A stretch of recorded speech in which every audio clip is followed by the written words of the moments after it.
Hey everyone, it's Christina from American Red Flower Farm. So I'm going to update you on a few different things that's going on with the farm right now. I got the results back from the soil-borne pathogen on what it is. I am sick, just a little bit of a cold. No, okay, and then we had, so last night we got down to about 40 degrees is what my phone said, but we have a lot of frost damage out here on the farm. And so I'm going to walk you through the farm and show you the frost damage and what I'm going to do about it. Because we do have some higher temperatures coming up this week. I think our low on Wednesday or during this week, our low is 52 or something like that. So we're not going to get another freeze. It doesn't show a freeze on the 2-week forecast. I'm wondering if the plants, the flowers, the buds that are still alive, if they will open up and be cuttable, because I do have an order on November 8th, 7th, 5th, something like that. Let's go find down here. There's so much powdery mildew on that, you just can't tell. Okay, here's a good example. Okay, so this got frost damage. It's kind of crinkly. It's a little translucent. It's weak. And it's like a light brown color. Looks like what happens when you put lettuce in the freezer. Exactly, looks like it looks like what happens when you put lettuce in the freezer. And so some of the plants are more damaged than others. This end of the farm doesn't have as much damage. This end of the farm doesn't have as much damage as the far end nearest to the main road. And we'll go look at that. But these are basically the same plants. They are Benari's giant zinnias. And there are quite a few salvageable cuts still on here. We actually came out here to harvest what flowers we could so that we could dry them, because I'm continuing my market and I'm going to do dried flowers.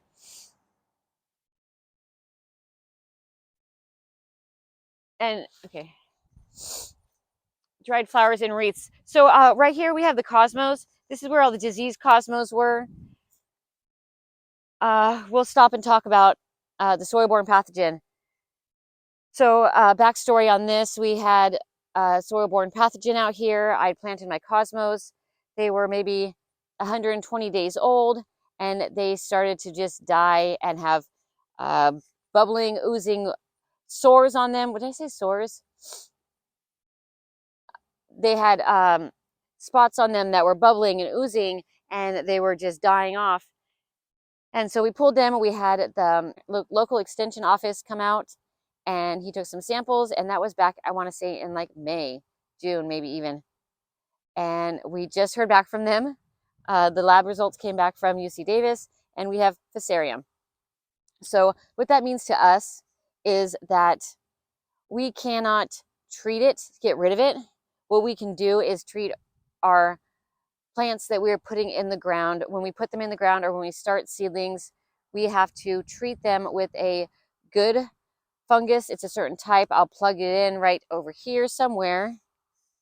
So we have to treat the plants every 3 months so that the good fungus bacteria protect the root of the plant so that the Fusarium does not infect the plant. This is a treatment that has to be done every 3 months. So once the plants are in the ground and they've already been treated, and 3 months, 90 days, we have to come through and make a soil drench with the biofungicide. I got 2 different biofungicides. I got Actinovate. I'll spell it right here.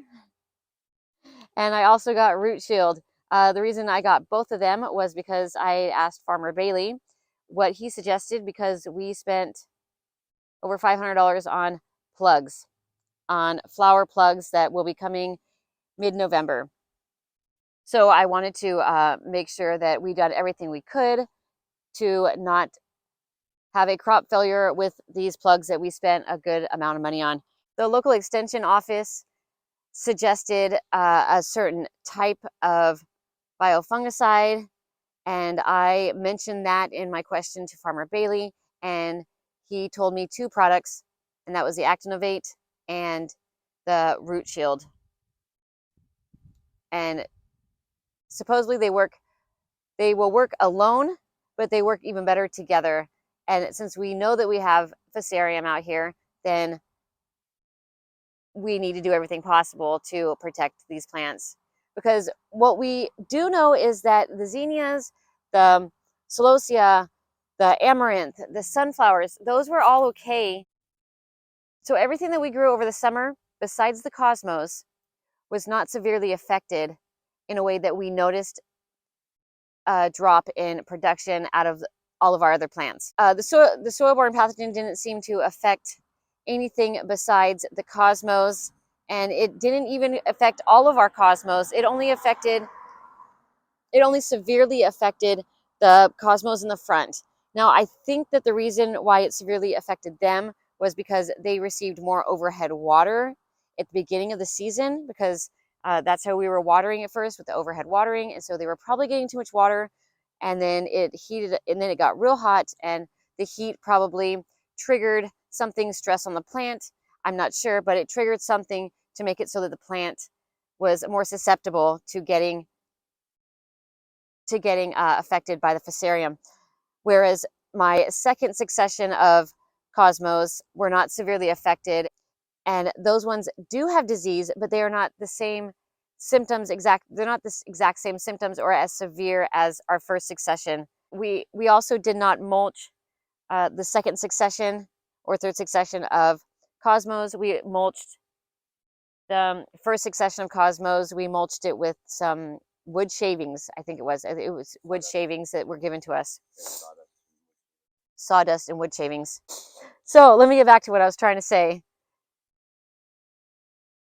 We don't know how our cool season flowers are going to be affected. We don't know which ones will be affected or how severely they will be affected by the Fusarium, because we haven't grown these plants out here on the farm yet. We've only grown them at home, and so we don't know if they'll be affected. And it would be so much research to go and look up every single type of plant that we're going to plant out here, and to see if there's been research on it, and to see if it's affected by the Fusarium.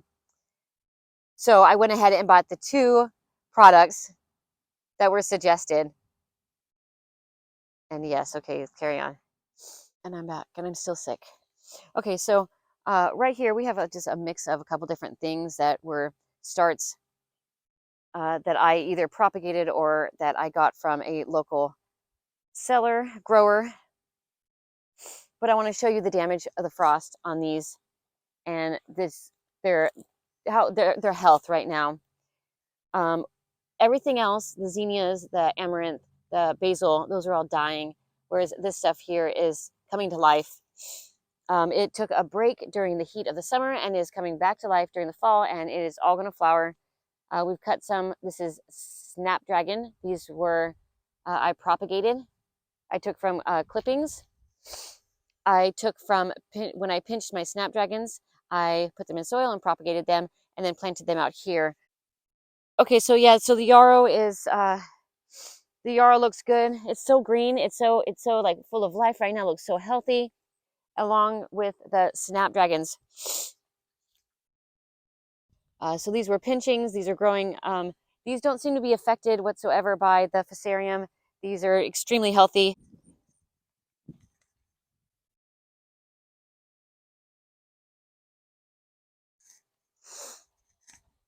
Earlier, I found a Cosmo that had gone to seed, and so I collected those seeds, and I have them in my pocket.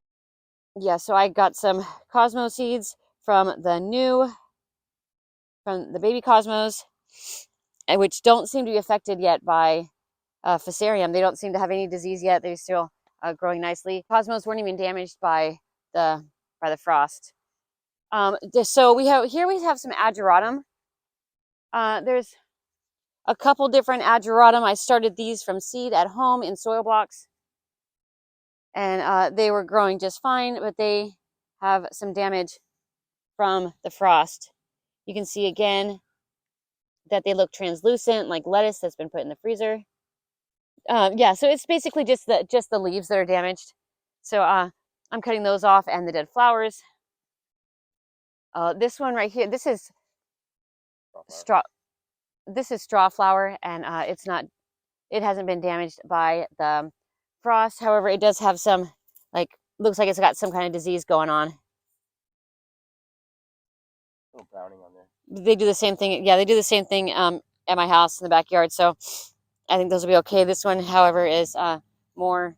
This one might have been That one looks frozen. like No, it's this is diseased. Yeah, this one is like with fusarium maybe. maybe, but it's still got new growth coming out of it. So I'm not gonna leave it. Some ageratum was more hardy than the others.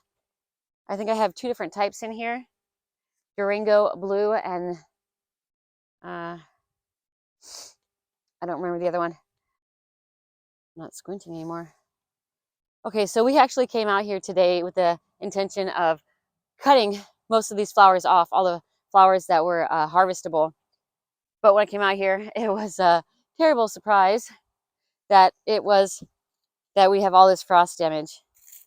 These flowers, and yesterday these flowers were beautiful. We harvested a lot for market, but we didn't have time to harvest everything, nor did we have buckets to harvest all of the flowers that could have been harvested.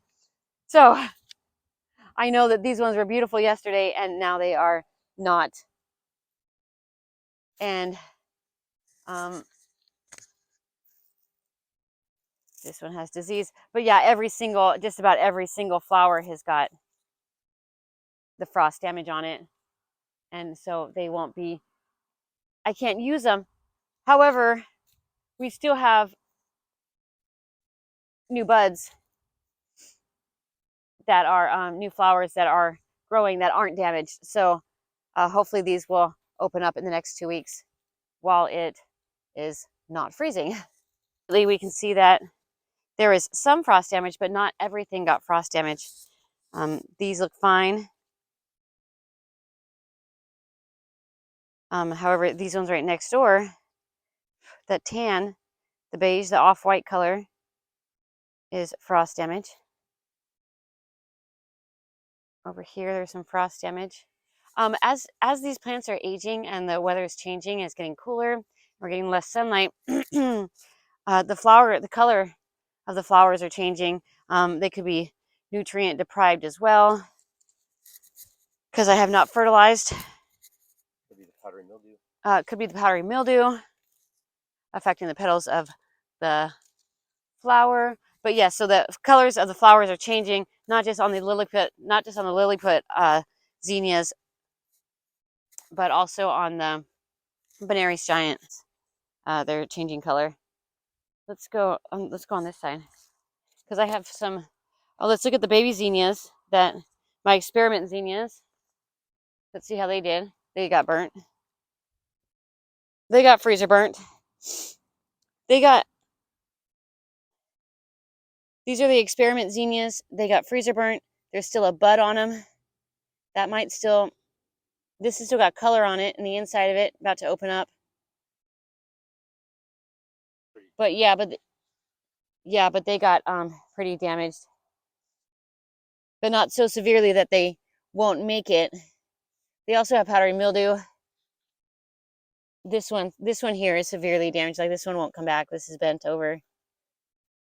The bottom of the plant, however, has got green growth on it. So I'm going to cut the top off of that and just pinch it back, even though it's not going to grow back in time to fully flower.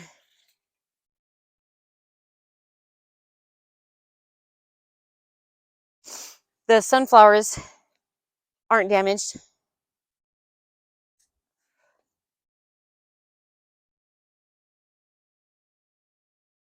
Oh, I have more baby. Oh, right here. I think these, oh, down there. These ones are my last succession of sunflowers, or of zinnias down here, which are very small. These ones have just opened up. This is their first flower. And they are really small, but they don't get as much sunlight because they are blocked by the sun when the sun goes over on this side when it sets. So they're only getting half the sunlight that the rest of the plants are getting. Trying to see, I'm trying to evaluate the damage over here from the frost. There's not much frost damage, so it must not get as cold up high up here. It's probably the All right, so that's it. Thanks for watching. I'll keep you guys updated on the how we close out our season, how we finish it out when we finally do get complete damage from the frost and when we do get our first frost. For now, we are going to harvest the flowers that we can, that are harvestable, and then we're also collecting the seeds from the big, beautiful flowers that are dead or dying to save for the seeds. So remember, keep your hands dirty.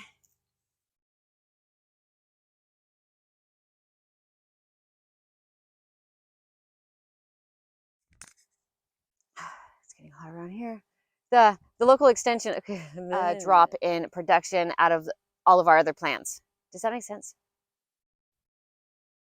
So and the second succession of sunflowers, or the second and third succession of cosmos, were planted out here on the farm, started by seed with direct sow.